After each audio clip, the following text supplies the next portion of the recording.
Hello and welcome back. Today we're going to cover Chapter 8, which is all about political culture and the media. So this is a two-part chapter, so to speak.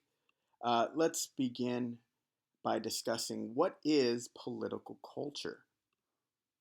Well, there's many ways to approach culture. There's going to be three ways that we can appreciate how a people's culture can analyze politics, be engaged with politics. The first approach is called the civic culture approach. And it's political scientists Almond and Verba are two of the most significant political science authors in this field.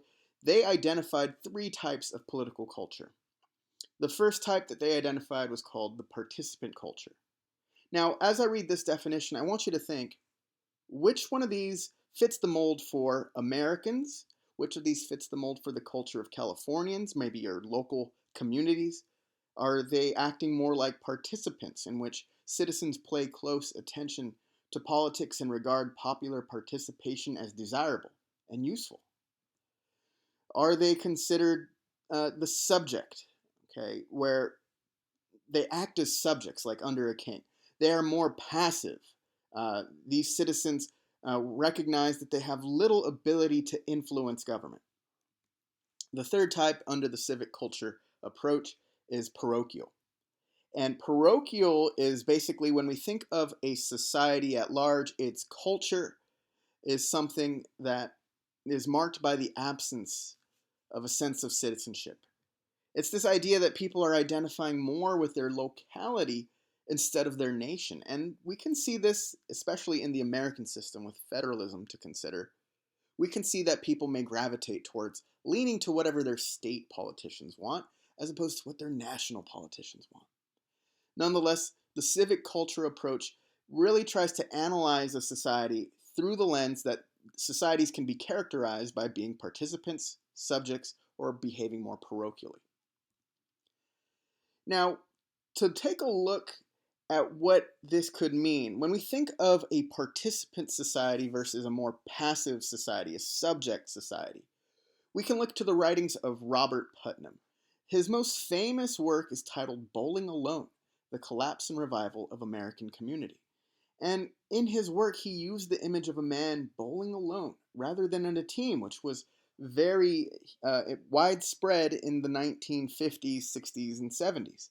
Today, now more than ever, he argues that people are alone, that they're bowling alone, they're watching TV alone, that they're commuting longer hours and very self-centered because the working conditions mandate that they take this opportunity to focus on their lives as opposed to engaging with a larger community like a bowling team.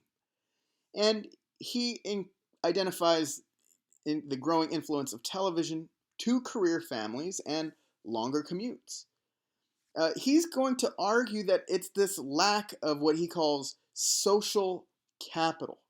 Social capital is that connection, that ability for people in a society to build trust and cooperation. When it comes to bowling alone, Robert Putnam is making the argument that people today, more than ever in America, do not feel that sense of community. And if they do not feel that sense of community, which would we say they are most likely to be? That could either be subject or parochial. So think about your own life. Do you feel that sense of community? That's something to consider. Now, the civic culture approach embeds three subcategories. Here's category number 2 of what is political culture. That's the Marxist approach. Now, we've talked about Marx so many times before, we're going to talk about him yet again. But what Marx brings to the table with this regard is he identifies that ideas and culture are part of a superstructure of sorts. And this superstructure, our ideas, our culture, is conditioned or determined by the circumstances of our economic base, the mode of production. And he argues there are two theories within this. He's going to first argue that culture is essentially class-specific. When we think about a political culture, he's going to argue that the ideas of the ruling class, of what's good, will perpetuate. I mean, think of the United States. We can use the United States in many examples, and we can think of what are the dominant ideas in American political culture? Ideas of liberty, equality, democracy. But who values these things the most? Marx would argue it is the economic elites that are guiding and shaping the culture of a society. And here's where he draws the two connections together. The ideas of the ruling class for Marx pervade society, and they become the, quote, ruling ideas of the age. That when we think about what society wants at large, the ideas from the people in a society, the culture that has been created, it tends to reflect the will of the ruling class. And so for Marx, it's really a reflection of human society, that political culture is completely dictated by the superstructure. And how you get that superstructure is you first focus and analyze the base.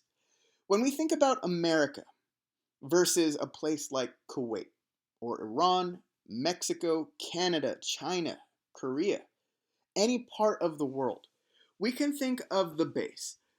What access do the people of a particular region have to all the things that are needed to produce goods?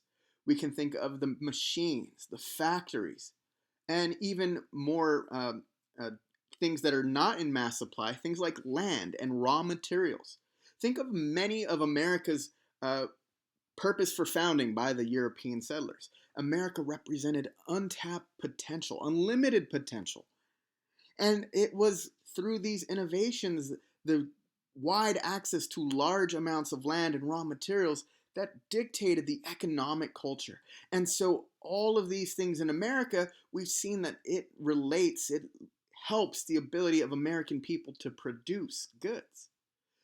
But in doing so, when we think about who owns all of the means of production, who owns the land, who owns the raw materials, the farms, the crops, the fields, who owns the machines and the factories and organizing all of these things, for Marx, he's going to say that these owners of the means of production, they shape the superstructure in such a way that it inundates us, people who are rich and poor alike, to believe what the ideas of the ruling class are. That is the way things ought to be.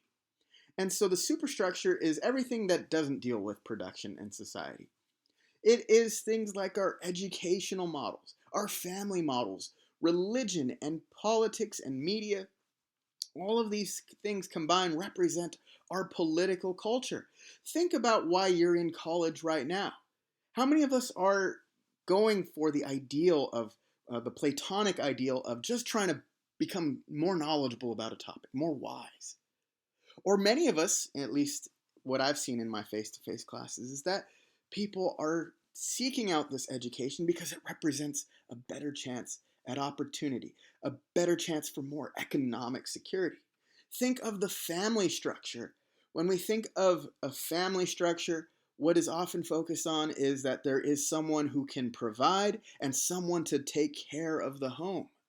Now, in the United States, thanks to the two-career family situation, the economic conditions have let people decide, by and large, to have two working parents in the home. This has altered our family ideas. And rather than focus on ideals of the family, we focus on the ideas of how to make this family structure work to produce more economic security. Religion, politics, and media, we can factor all of these things in and say the superstructure is equivalent to the political culture. And in order to understand any political culture, for Marx, the first thing you need to do is understand its base. What resources are available to a people that will help them shape their culture around it. So when we think of American political culture, we have to think of the many unique circumstances, the unique benefits and unique challenges that Americans face daily, from the time of its founding through today. The third approach to political culture is called the conservative approach. And this is simply, you can remove the idea of class, you can remove the idea that people have a say, and you just understand that you think about tradition and traditional values. And conservatives, we recall the conservative political ideology, very heavily emphasize traditional values. These are the ideas that there are certain values, certain beliefs that have been passed down from earlier generations that constitute a cultural bedrock, a foundation for our political society to be built on. Now, when we think about some prevalent ideas in American political culture, democracy is the best form of government. People should be free and should not be subject to having their liberties taken away by the government. We can think of all of these ideas, but we can recognize that it's built upon a legacy of seeing the long-standing agreements of the past, seeing the abuses under a monarchy, the abuses of power under feudal societies and feudal lords. When we think of these traditional values, we can see that Americans and every other place around the world have developed their culture based on the traditions within their society. And keep in mind, America is a relatively new society. Its traditions are a few hundreds of years old. There are cultures around the world which have traditions dating back thousands upon thousands of years. And so we can see that political culture can be shaped by a wide array of topics. We think of the many lenses, whether this is the civic culture approach, the Marxist approach, or the conservative approach, and we as political scientists can use these approaches to try to help analyze a culture that happens to be built on its political culture in a society. Now let's turn our attention to theories of media bias. When we think about the media, a couple key takeaways first. Number one, there is no one singular media. You may often hear politicians describe the media, or even smaller units of the media, but still large units. You may have heard of the mainstream media, right-wing media.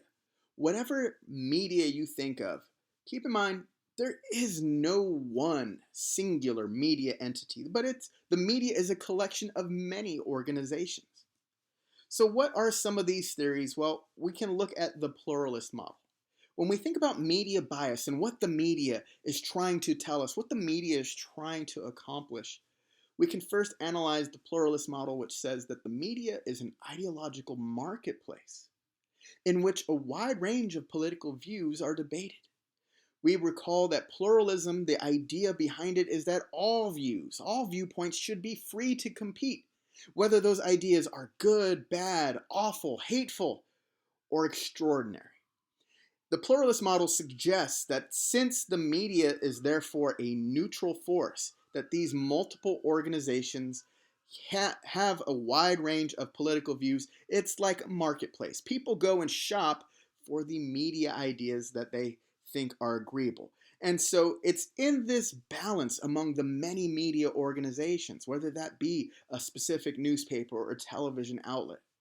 These media organizations, by its nature, since there's so many players, so many voices, so many ideas, each idea cancels each other out. There is no one dominant idea perpetuated by the media, but rather a collection of ideas that people will gravitate to, pick some that are better than others.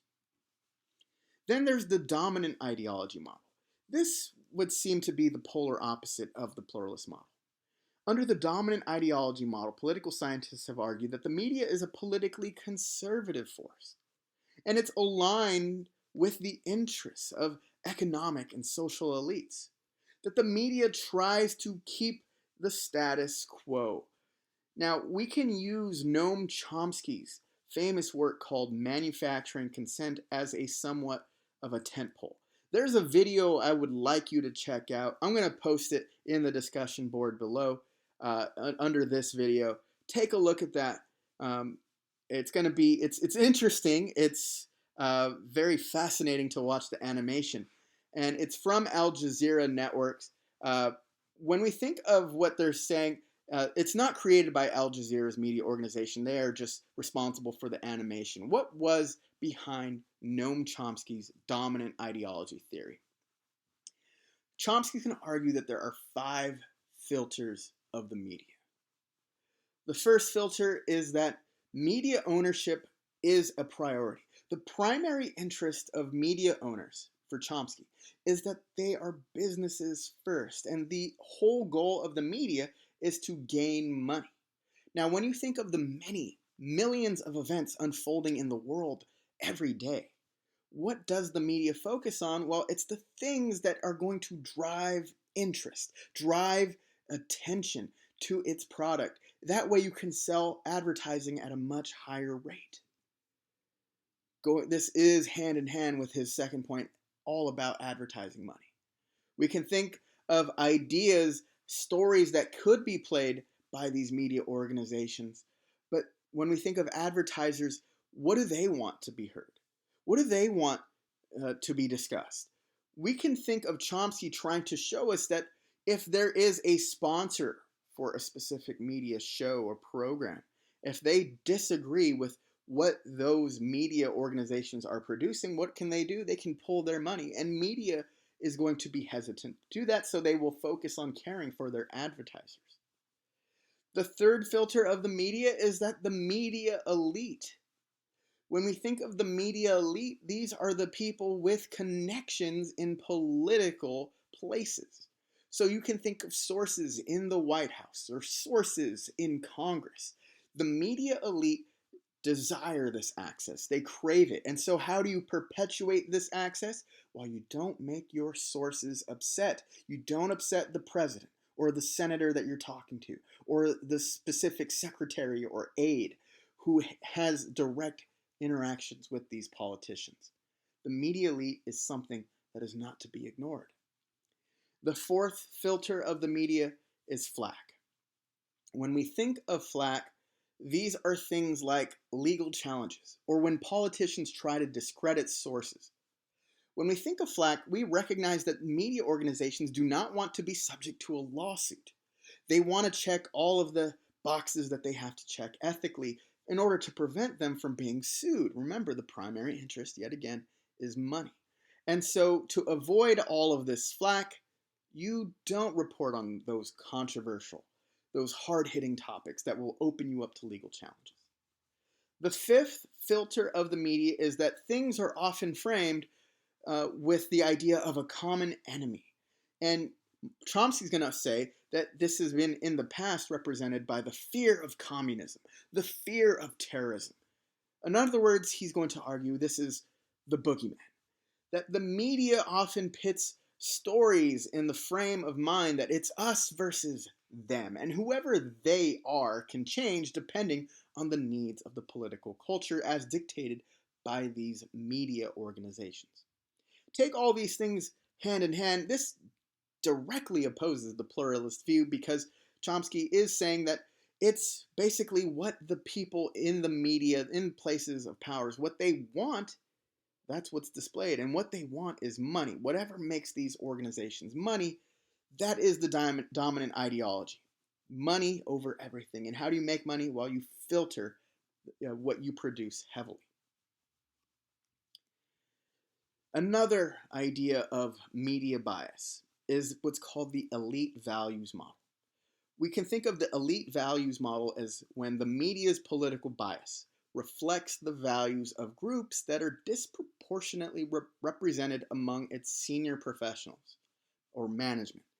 Think of how someone who lives in an impoverished area wants. Think of those individuals, let's say, who make less than $30,000 a year. That's actually over half of the country, at least in the United States.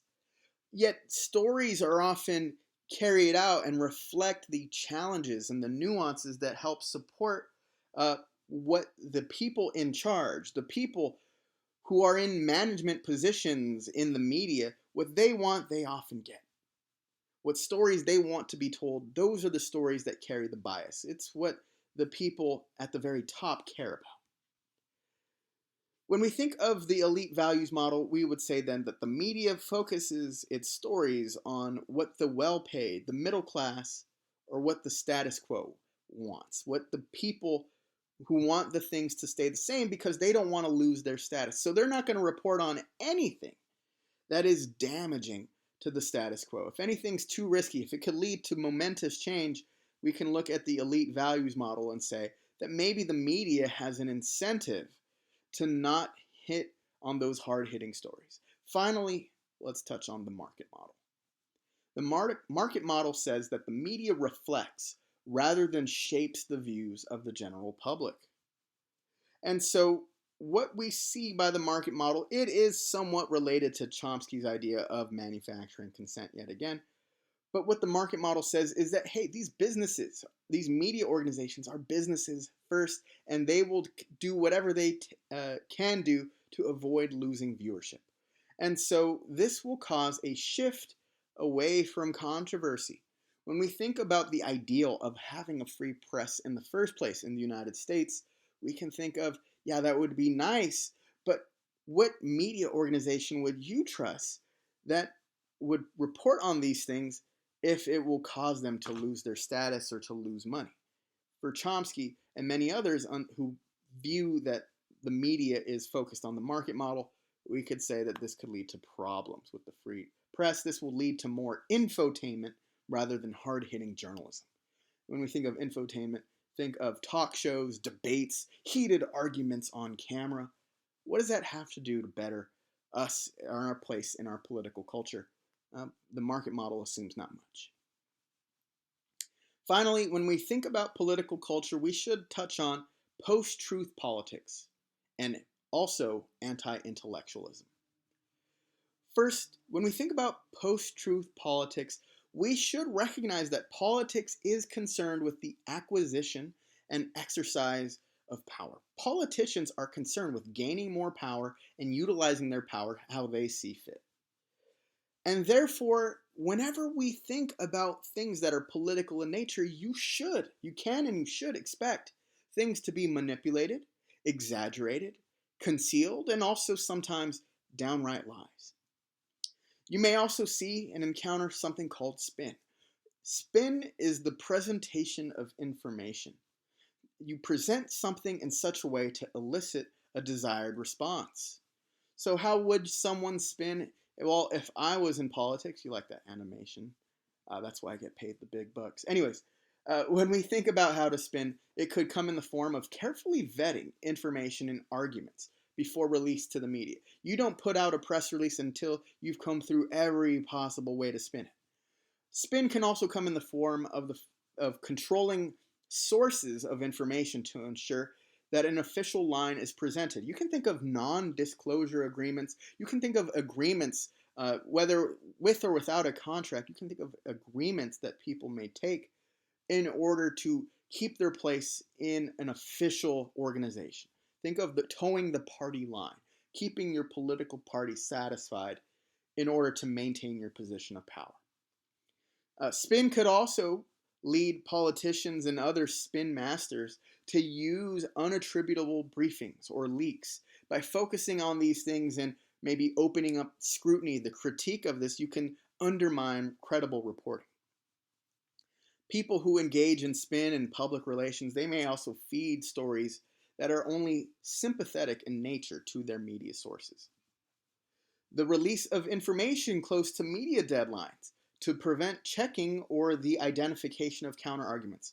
One thing to note, whenever politicians tend to make unpopular decisions, a general trend, now I don't have the exact statistic on this, but a general trend is that politicians will release bad news on Friday nights. Why? Because they recognize that weekend media coverage of political stories, it's rather lacking. The audience simply is not there in the same way that they are on weeknights. And so we can see that if you release information or if you make actions close to media deadlines, such as Friday night, this prevents the checking or identification of counter-arguments, critique, and more from those media workers, those employees who are simply not there or who are not going to be able to deliver a message to a wide standing audience.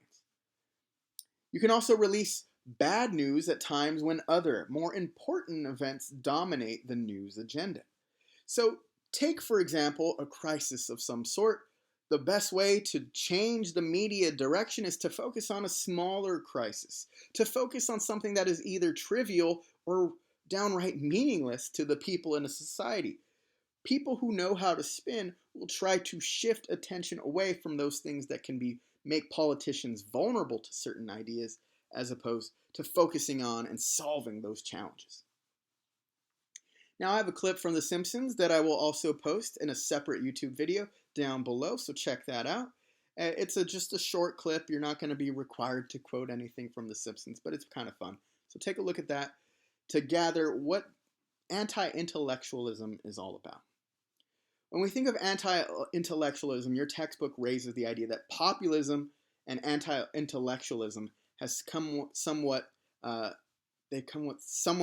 synthesized with one another. And it has taken at least three forms.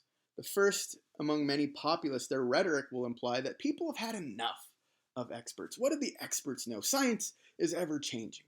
But keep in mind, a lot of the benefits and unique rewards and expansion of information came from the long-standing trials of experts. Now, science is something that is meant to be tested. You have to entertain the idea that you can be wrong.